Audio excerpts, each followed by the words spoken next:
അപ്പോൾ നമുക്കിനി അടുത്ത കഥ നോക്കാം. ഇപ്പോൾ നാം കണ്ട കഥ ഓപ്പറേഷൻ താണ്ഡവമായിരുന്നെങ്കിൽ ഇനി കേൾക്കാൻ പോകുന്ന കഥ ഓപ്പറേഷൻ ദാരുവനം.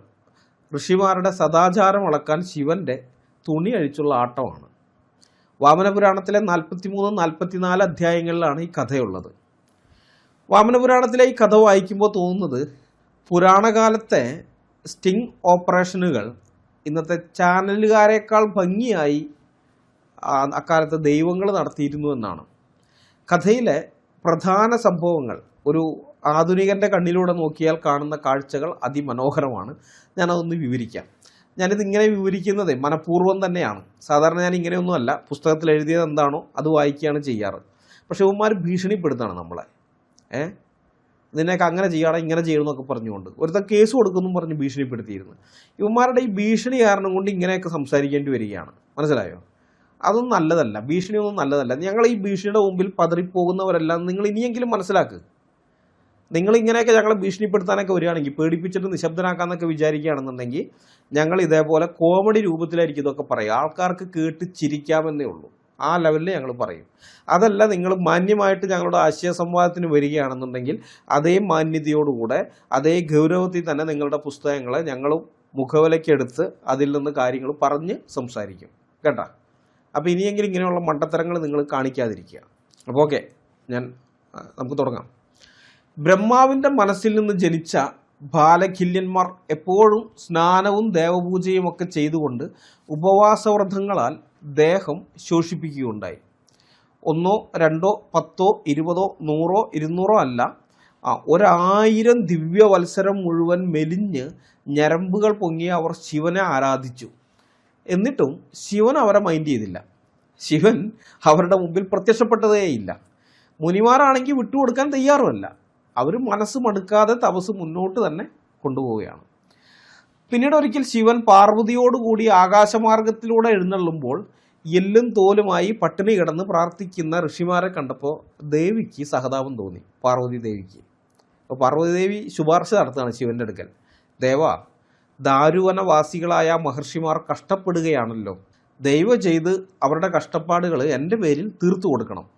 ദേവാ, ആ ധർമ്മിഷ്ഠന്മാരുടെ ദുഷ്കൃത്യം ഒടുങ്ങാത്ത ഒന്നാണെന്നോ, എല്ലും ഞരമ്പുകളും കൂടി വരണ്ടുണങ്ങിയിട്ടുള്ള അവർക്ക് ഇനിയും സിദ്ധി വരുന്നില്ലല്ലോ എന്നൊക്കെയാണ് ശുപാർശ ചെയ്യുന്നത്. പക്ഷേ ശിവൻ ഒരു സൈക്കോളജിസ്റ്റാണ്. ആൾക്കാർ ഒറ്റ നോട്ടത്തിൽ തന്നെ കാര്യങ്ങൾ മനസ്സിലാക്കാൻ കഴിവുള്ള ആളാണ്. അപ്പോൾ അദ്ദേഹം പാർവതിയോട് പറയാണ്, ദേവി, ധർമ്മത്തിൻ്റെ സ്ഥാനം വളരെ ആഴമേറിയതാണ്. നിനക്കത് അന്യമാണ്. ഇവർ പുറമേ മാത്രമേ സന്യാസിമാരുള്ളൂ, ഉള്ളിൽ ഫുൾ കാമവും ക്രോധവുമാണ്. ഇവർ വെറും വിഡ്ഢികളാണ്. അപ്പോൾ ഭാര്യയ്ക്ക് അത് വിശ്വാസമായില്ല. അപ്പോൾ ഭാര്യ പറയും, ദീർഘകാലമായിട്ട് തപസ് ചെയ്യുന്ന ഇവരെക്കുറിച്ച് ഇങ്ങനെയൊന്നും പറയരുത് ഭഗവാനെ എന്ന് പാർവതി. അപ്പോൾ ശിവൻ പറഞ്ഞു, സ്റ്റോപ്പ്, സംസാരം നിർത്ത്, ഞാൻ നേരിട്ട് തെളിയിക്കാം. നീ ഇവിടെ നിൽക്ക്, ഞാനിപ്പോൾ ഒരു ലൈവ് ഡെമോ കാണിച്ചു തരാം എന്ന് പറഞ്ഞു. അപ്പോൾ അത് കേട്ടപ്പോൾ പാർവതി ദേവിക്ക് സന്തോഷമായി. പാർവതി പറഞ്ഞു, അഗ്നിഹോത്രവും കഠിനപ്രയത്നവും അറിയുന്ന, ഇപ്പോൾ മരക്കഷ്ണം പോലെയോ മൺകട്ട പോലെയോ ഇരിക്കുന്ന ആ ജീവിച്ചിരിക്കുന്ന ഋഷിമാരുടെ അടുത്തേക്ക് അങ്ങ് തീർച്ചയായിട്ടും പോകണം. അങ്ങനെയാണ് പ്രപഞ്ചത്തിലെ ആദ്യത്തെ ഹണി ട്രാപ്പ് ഉണ്ടാകുന്നത്. സാധാരണ ഈ ഋഷിമാരുടെ തപസ്സുകളക്കാൻ ഇന്ദ്രനാണ് അപ്സരസുകളെ അയക്കാറുള്ളത്. ഇവിടെ ശിവൻ ആ കോൺട്രാക്റ്റ് സ്വയം ഏറ്റെടുത്തു. അതെങ്ങനെയാണെന്നറിയണ്ടേ? ശിവൻ തൻ്റെ ശരീരം പൂർണ്ണമായും നഗ്നമാക്കി അതിസുന്ദരനായ ഒരു യുവ സന്യാസിയുടെ രൂപത്തിലേക്ക് മാറ്റി. എന്നിട്ട് ഓരോ ആശ്രമത്തിലും ചെന്ന് ഭിക്ഷയാചിക്കാൻ തുടങ്ങി. അപ്പോൾ ആ മുനിമാരുടെ ഭാര്യമാർ അദ്ദേഹത്തിലേക്ക് ആകർഷിക്കപ്പെട്ടു. ഇതൊരുമാതിരി വല്ലാത്ത പരീക്ഷണമായിപ്പോയി. ഈ കഠിന തപസ് ചെയ്യുന്ന സന്യാസിമാരുടെ ആത്മനിയന്ത്രണം എത്രത്തോളം ഉണ്ടെന്ന് അളക്കാൻ അവരുടെ ഭാര്യമാരുടെ മുമ്പിൽ പോയി തുണി അഴിച്ചു നിൽക്കുന്നത് ഏതു തരം സിലബസ് ആണെന്ന് ആർഷ സംസ്കാര ദൈവങ്ങൾക്ക് മാത്രമേ അറിയൂ. നമ്മുടെ ചിന്തയിലൊന്നും നിൽക്കുന്ന കാര്യമല്ല ഇത്. സനാതനികൾക്ക് മാത്രമേ ഇതിൽ നിന്ന് ദൃഷ്ടാന്തമൊക്കെ കണ്ടെത്താൻ പറ്റുകയുള്ളൂ.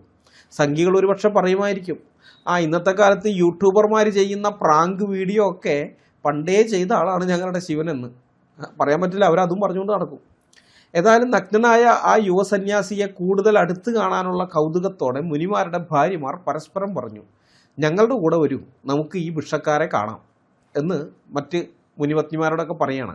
അങ്ങനെ അവർ പഴങ്ങളും കിഴങ്ങുകളും ഒക്കെ ശേഖരിച്ച് ഈ ഭിക്ഷക്കാരൻ്റെ അടുത്ത് എത്തിയിട്ട് പറഞ്ഞു, ഭിക്ഷ സ്വീകരിച്ചാലും. അപ്പോൾ അദ്ദേഹം ഭിക്ഷാപാത്രം അവർക്ക് നേരെ നീട്ടി. ആ മുനിപത്നിമാരുടെ അവസ്ഥ നിങ്ങളൊന്ന് ആലോചിച്ച് നോക്കണം. അവരുടെ ഭർത്താക്കന്മാർ 1000 ദിവ്യവർഷങ്ങളായി തപസ് ചെയ്ത് ഉണക്കമീൻ പോലെ ആയിരിക്കുന്ന അവസ്ഥയിലാണ്. താപസന്മാർ പട്ടിണി കിടക്കുന്നു. പതിവ്രതകളായ ഭാര്യമാരും പട്ടിണിയിലാണ്. അവിടേക്കാണ് ജിമ്മിൽ പോയി ബോഡിയൊക്കെ ഉണ്ടാക്കിയതുപോലെ ഒരു സുന്ദരൻ, അതും നഗ്നനായി കടന്നു വന്നിരിക്കുന്നത്. ഈ നഗ്നനായ യുവസന്യാസിയെ കണ്ടപ്പോൾ ചില മുനിപത്നിമാർ പ്രണയത്തിന് വിധേയരായി അദ്ദേഹത്തോട് ചോദിച്ചു, അല്ലയോ സന്യാസി, യുവത്വത്തിലും അതും നഗ്നമായ ശരീരത്തോടെയും ഇത്ര കഠിനമായ തപസ് അനുഷ്ഠിക്കുന്നതിൻ്റെ ഉദ്ദേശം ഞങ്ങളോട് പറയൂ. അങ്ങ് അനുവദിക്കുകയാണെങ്കിൽ ഞങ്ങളെ തന്നെ അങ്ങേക്ക് സമർപ്പിക്കാം. ചെറിയ ഓഫറൊന്നും അല്ല കേട്ടോ, ഞങ്ങളെ തന്നെ അങ്ങേക്ക് സമർപ്പിക്കാം എന്നൊക്കെയാണ് ഓഫർ. ഈ ശരീരദാനം ചെയ്യുന്നതിനെക്കുറിച്ച് നമ്മൾ കേട്ടിട്ടില്ലേ? അത് തന്നെ സംഗതി. അപ്പോൾ ഋഷിമാരുടെ പതിവ്രതകളായ ഭാര്യമാർക്ക് ഇത്രയും ആക്റ്റീവായ ഒരു മറുവശം കൂടി ഉണ്ടെന്ന് തെളിയിക്കാൻ ശിവൻ്റെ തുണി അഴിച്ച് കളഞ്ഞുള്ള ഈ എൻട്രി വേണ്ടി വന്നു. അദ്ദേഹം അവരോട് ചിരിച്ചുകൊണ്ട് പറയുകയാണ്, ഈ തപസ്സിൻ്റെ ഉദ്ദേശം വളരെ നിഗൂഢമായതിനാൽ അതെങ്ങനെ പരസ്യമായിട്ട് പറയാൻ പറ്റില്ല. ഹേ ഭാഗ്യവതികളായ സ്ത്രീകളെ, പലരുടെയും സാന്നിധ്യത്തിൽ ഈ രഹസ്യം വിശദീകരിക്കാൻ കഴിയില്ല. ഇതൊരു മറുപടിയായി സ്വീകരിച്ച് നിങ്ങൾ വീട്ടിലേക്ക് പോകുമെന്ന്. ശിവൻ ഈ പറഞ്ഞതിൻ്റെ അർത്ഥം നിങ്ങൾക്ക് മനസ്സിലായോ? പലരുടെയും സാന്നിധ്യത്തിൽ ഈ രഹസ്യം പറയാൻ പറ്റില്ല എന്ന് വെച്ചാൽ വേറെ ആരുമില്ലെങ്കിൽ, ഒറ്റയ്ക്കാണെങ്കിൽ, നിങ്ങൾ ഒറ്റയ്ക്കാണെങ്കിൽ ഞാൻ നിങ്ങൾക്ക് ഒറ്റയ്ക്ക് ഈ രഹസ്യം പറഞ്ഞു തരാം. അതാണ് ശിവൻ പറഞ്ഞതിൻ്റെ അർത്ഥം. അപ്പോൾ അത് മനസ്സിലാക്കിയ മുനിപത്നിമാർ ഉടനടി മറുപടി പറയുകയാണ്, ഹേ മുനെ, ഞങ്ങൾക്കറിയാൻ അതിയായ ആഗ്രഹമുണ്ട്. അതുകൊണ്ട് ഞങ്ങൾ അങ്ങയോടൊപ്പം സ്വകാര്യമായി വരാം. ഇങ്ങനെ പറഞ്ഞതും അവരെല്ലാം ഒരേ സമയം ശിവൻ്റെ നഗ്നശരീരത്തിൽ ചാടി വീഴുകയാണ്. തങ്ങളുടെ ആശ്രമത്തിനകത്തേക്ക് ശിവനെ ഒറ്റയ്ക്ക് കൊണ്ടുപോകാനുള്ള തത്രപ്പാടിലായിരുന്നു അവർ. ചിലർ അദ്ദേഹത്തിൻ്റെ ശരീരത്തിൽ പിടിച്ചു, ചിലർ കഴുത്തി തൂങ്ങുന്നു, മറ്റു ചിലർ കൈകളിൽ പിടിക്കുന്നു, വേറെ ചിലർ ശിവൻ്റെ ഗുഹ്യഭാഗത്ത് പിടിക്കുന്നു, പിന്നെ ചിലർ ശിവൻ്റെ മുടി പിടിച്ചു വലിക്കുന്നു, ചിലർ അദ്ദേഹത്തിൻ്റെ അരക്കെട്ടിൽ ചുറ്റിപ്പിടിക്കുന്നു, മറ്റു ചിലർ കാലുകളിൽ പിടിക്കുന്നു. അപ്പോൾ ചുരുക്കി പറഞ്ഞാൽ ഇതൊരു ആശ്രമമാണോ അതോ ഏതെങ്കിലും റോക്ക് സ്റ്റാറിനെ കാണാൻ ആരാധികമാർ തടിച്ചുകൂടിയതാണോ എന്ന് കാണുന്നവർ സംശയിച്ചു പോകും. ആ രീതിയിലായിരുന്നു പതിവ്രതകളായ മുനിപത്നിമാർ ശിവൻ്റെ ശരീരത്തിൽ കാണിച്ചു കൂട്ടിയ അഭ്യാസ പ്രകടനങ്ങൾ. അപ്പോൾ തങ്ങളുടെ ഭാര്യമാരുടെ ആക്രാന്തം മൂത്ത ഒച്ചയും ബഹളവും കേട്ടപ്പോൾ മുനിമാർ തൽക്കാലത്തേക്ക് തപസ് സ്റ്റോപ്പ് ചെയ്ത് ഓടി വന്നു. എന്താണ് സംഗതി എന്ന് അറിയണ്ടേ? അപ്പോൾ വെറുതെ അങ്ങ് ഓടി വരികയായിരുന്നില്ല കേട്ടോ.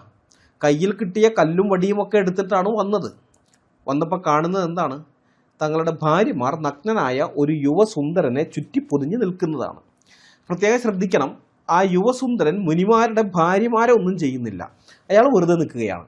മുനിമാരുടെ ഭാര്യമാരാണ് അയാളെ പീഡിപ്പിക്കുന്നത്. അപ്പോൾ അത് കാണുമ്പോൾ സാധാരണക്കാരായ ആൾക്കാരാണെങ്കിൽ എന്തു ചെയ്യും? തങ്ങളുടെ ഭാര്യമാരോട് കയറിപ്പോടി വീട്ടിനകത്തേക്ക് എന്ന് പറയും. അല്ല, ഇപ്പോൾ മുനിമാരായതുകൊണ്ട് ഇപ്പോൾ കയറിപ്പോടി ആശ്രമത്തിനകത്തേക്ക്, അങ്ങനെയാണ് പറയേണ്ടത്. അത് കഴിഞ്ഞ് ചെറുപ്പക്കാരനോട് ചോദിക്കും, നീ എന്താണ് തുണിയൊന്നും കൊടുക്കാതെ ഇവിടെ ചുറ്റിത്തിരിയുന്നതെന്ന്. പോയി തുണി എടുത്തിട്ട് വാടാന്നും പറഞ്ഞ് ചിലപ്പോൾ അവന് 2 കൊടുക്കാനും സാധ്യതയുണ്ട്. ചേട്ടത്തിന് 2 കൊടുത്തുന്നിരിക്കും. ഇതൊക്കെയായിരിക്കും സാധാരണക്കാർ ചെയ്യുക. പക്ഷേ ഇവർ സാധാരണക്കാരല്ല എന്നുള്ള കാര്യം നിങ്ങൾ മറക്കരുത്. ഇവർ 1000 ദിവ്യ സംവത്സരങ്ങളായി തപസ് ചെയ്തുകൊണ്ടിരിക്കുന്ന അർഷഭാരതത്തിലെ മുനിമാരാണ്. അതുകൊണ്ട് തന്നെ സാധാരണക്കാരെ പോലെ അവർ പെരുമാറുമെന്ന് നിങ്ങൾ പ്രതീക്ഷിക്കാനേ പാടില്ല. ആ യുവാവിൻ്റെ ചെകിട്ടത്ത് 2 കൊടുത്ത് പറഞ്ഞു വിടാനൊന്നും അവർ തയ്യാറായിരുന്നില്ല. അവർക്ക് കൃത്യമായ ലക്ഷ്യമുണ്ടായിരുന്നു. മഹർഷിമാരുടെ സർജിക്കൽ സ്ട്രൈക്ക് എന്തായിരുന്നു എന്നറിയാമോ? അവർ നേരെ പോയി കയ്യിലിരുന്ന വടികൾ കൊണ്ട് ആ യുവാവിൻ്റെ ലിംഗത്തിൽ തന്നെ കൊടുത്തു ഒരടി. അതേ കിടക്കുന്നു ലിംഗം താഴെ, അത് നിലത്ത് വീണു. എന്തിനാണ് അവർ ലിംഗത്തിൽ തന്നെ അടിച്ചത്? അതിലുണ്ട് കാര്യം. നമ്മളുടെ ഭാര്യമാർ നമ്മളെ നോക്കാതെ ഇവനെ നോക്കി വെള്ളം ഇറക്കുന്നു. അപ്പോൾ പിന്നെ ആ സാധനം അങ്ങ് തകർത്തേക്കാം എന്ന അസൂയ. ഈ ആണുങ്ങളുടെ ഈഗോ എവിടെയാണ് ഇരിക്കുന്നതെന്ന് ആ ഋഷിമാരെന്ന് തെളിയിച്ചു. കല്ലും വടിയും എടുത്ത് അവർ ആഞ്ഞടിച്ചത് ശിവൻ്റെ ആ പാവം അവയവത്തിലാണ്. ഏതായാലും ലിംഗം വീണതോടെ ശിവൻ അപ്രത്യക്ഷനായി. അങ്ങനെ സ്റ്റിങ് ഓപ്പറേഷൻ വന്ന് ലിംഗം നഷ്ടപ്പെട്ട ആദ്യത്തെ ആളായിട്ട് ശിവൻ മാറി.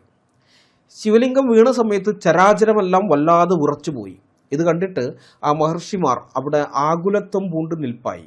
അവരിൽ ബുദ്ധിയേറിയൊരു മഹാമുനി പറഞ്ഞു, ആ മഹാത്മാവായ താപസന്റെ സത്യാവസ്ഥ നമുക്ക് അറിഞ്ഞുകൂടാ. നമുക്കൊരു കാര്യം ചെയ്യാം, നമുക്ക് ബ്രഹ്മാവിൻ്റെ അടുത്തേക്ക് പോകാം. പുള്ളിക്കാരൻ ഇതിനെക്കുറിച്ച് അറിവുണ്ടാകും.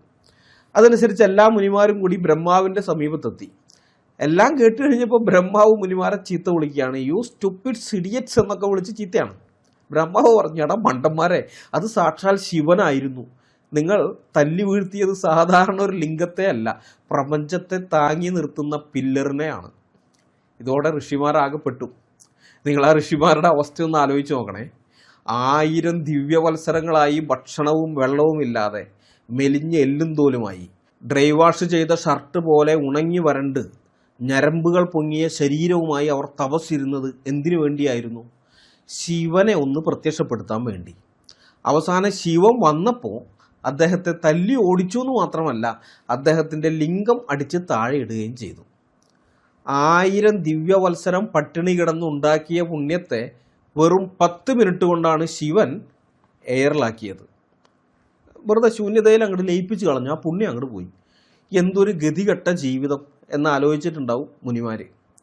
ഏതായാലും ക്രോധം വെടിഞ്ഞ് എല്ലാവരും ശിവനെ പ്രസാദിപ്പിക്കാൻ ബ്രഹ്മാവ് അവരെ ഉപദേശിക്കുകയാണ്. അതനുസരിച്ച് അവരെല്ലാം കൂടി കൈലാസത്തിൽ ചെന്ന് ശിവനെ സ്തുതിച്ചു. അവരുടെ മുമ്പിൽ ശിവൻ പ്രത്യക്ഷനായിട്ട് ഇങ്ങനെ അരുളി ചെയ്യുകയാണ്, നിങ്ങൾ തിരികെ പോയിക്കൊള്ളുവിൻ, ലിംഗം നിങ്ങളുടേതായിത്തീരും. ഞാൻ പറയുന്നത് വേഗത്തിൽ ചെയ്യുക. ലിംഗത്തിന് പ്രതിഷ്ഠ കഴിച്ചാൽ എനിക്ക് സന്തോഷമാകും. എൻ്റെ ലിംഗത്തെ ഭക്തിപൂർവം പൂജിക്കുന്നത് ആരോ അവർക്കൊന്നും ഒരിക്കലും ദുഷ്പ്രാപമാകുകയില്ല. അറിഞ്ഞുകൊണ്ട് ചെയ്ത എല്ലാ പാപങ്ങൾ പോലും ലിംഗപൂജ കൊണ്ട് നശിച്ചു പോകും. സംശയിക്കേണ്ട, നിങ്ങൾ വീഴ്ത്തിയ ലിംഗമെടുത്ത് സന്നിഹിത മഹാസരസിൽ എത്തിച്ച് പ്രതിഷ്ഠിക്കുവിൻ. എന്നാൽ അഭീഷ്ടമെല്ലാം നിങ്ങൾക്ക് കൈവരും. സ്ഥാണു എന്ന പേരിൽ ആ ലിംഗം ദേവകൾക്ക് പോലും പൂജനീയമായി വരും. അപ്പം ലിംഗം സ്ഥാപിച്ച തീർത്ഥം സ്ഥാണു തീർത്ഥം എന്ന പേരിൽ വിശ്രുതമായി തീർന്നു. വാമന പുരാണം 43-44 അധ്യായങ്ങളിൽ നിന്നുള്ളതാണ് ഞാൻ ഇത് ഇപ്പോൾ പറഞ്ഞത്, നിങ്ങളുടെ മുമ്പാകെ പറഞ്ഞത്.